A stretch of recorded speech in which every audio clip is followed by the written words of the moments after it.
ऋषिराज मेहर जी ओडिशा से। राधे राधे महाराज जी। महाराज जी, श्री गुरु गीता माता और गोविंद जी की अपार कृपा से हमें चौथी कक्षा से ही श्रीमद् भगवत गीता जी को अध्ययन करने का अवसर प्राप्त हुआ। महाराज जी, उनकी कृपा से 4 साल निरंतर अध्ययन फलस्वरूप गीता जी के सभी अध्याय के लगभग सारे श्लोक कंठस्थ हो गए, परंतु उनके अर्थ समझने में अभी हम असमर्थ हैं। महाराज जी, कोई बात नहीं, बिल्कुल अर्थ की चिंता मत करो। आप जब एकांत में बैठो तो गीता जी के श्लोकों का उच्चारण किया करो, पाठ किया करो। धीरे धीरे थोड़ा और बौद्धिक विकास जब होगा तो अर्थ समझ में आने लगेगा। आपको गीता जी जितनी कंठस्थ है, कम से कम एक दिन में एक बार तो पाठ हो ही जाना चाहिए, नहीं फिर आगे चलकर भूल जाओगे। रोज पाठ करो और जितना समय मिले नाम जप करो। आगे चल कर के श्लोक स्वयं भगवत स्वरूप है, आपको खुद समझा देंगे। जो हृदय में अर्थ प्रकट होता है वो अपने आप भगवान देते हैं। इसलिए नाम जप करते रहो और गीता जी का पाठ करते रहो। धन्यवाद, बहुत छोटे बच्चे हो, पूर्व जन्म में कोई तपस्या रही जो इस जन्म में इस अवस्था में आपको ये भगवत मार्ग मिला। चलते रहो, शाबाश, पीछे मत हटना, गंदे बच्चों का संग मत करना, मोबाइल से गंदी बातें मत देखना और सतमार्ग में चलना, ठीक है।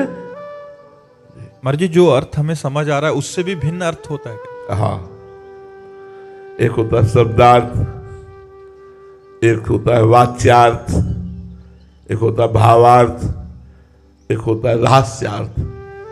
तो जो भजन करने से प्रकट होता है वो रहस्यार्थ प्रकट होता है। जो भाव में डूबने पर आता है वो भावार्थ होता है। जो संधि विच्छेद करने पर होता है वो शब्दार्थ होता है। और जो वाणी के द्वारा मिलान करके अर्थ किया जाता है वाच्यार्थ होता है। तो काम लायक चीज तो भावार्थ और रहस्यार्थ ही है। भावार्थ भजन करने से ही आएगा, भावार्थ ऐसे नहीं आता। गीता जी जैसे भगवान विराट है, ऐसे गीता जी विराट है, क्योंकि वो अनंत ज्ञान संपन्न है, इसलिए और है। कोई ये नहीं कह सकता कि मैंने जो टीका लिखी इसके आगे कोई लिख नहीं सकता, ऐसा नहीं कह सकता। ऐसा कहना अज्ञान है, क्योंकि गीता भगवान की वाणी है और भगवान जैसे विराट है ऐसे वाणी भी विराट है। कितना भी अर्थ कहो, अभी उसका अर्थ छुपा ही हुआ है, वो भगवान ही समझाए हृदय में बैठ के। सोई जाने जिह देव जनाई, वही जान पाएगा। जितना जनाया उतना जान पाया। इसलिए वेद भी जानकर भगवान को नेति नेति कहते हैं। ऐसा नहीं, वेद संपूर्ण भगवान का स्वरूप है, किसी ऋषि मुनि का लिखा हुआ नहीं। भगवान श्री कृष्ण द्वैपायन व्यास देव जी ने तो वेद का विभाग किया, लेकिन वेद अपौरुषेय भगवान का स्वरूप है, स्वयं प्रकट है।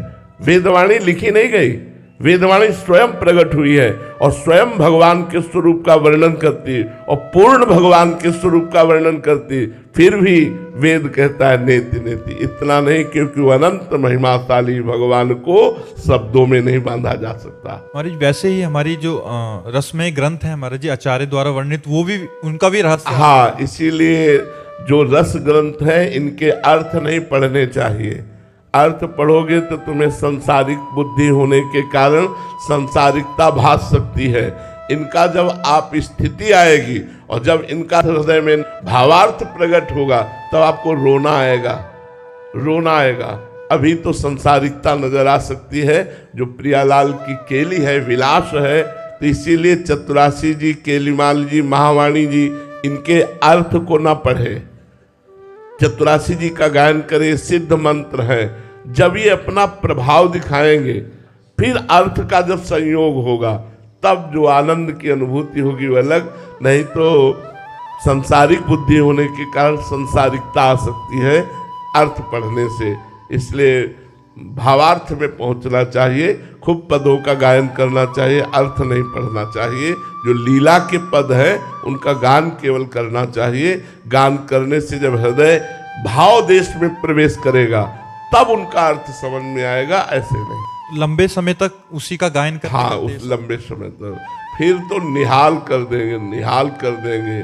श्याम श्यामा प्रगट प्रगट अक्षर निकट प्रगट रस स्रवत अति मधुर बानी, सो जुबानी रसिक नित्य निस दिन रटत कहत और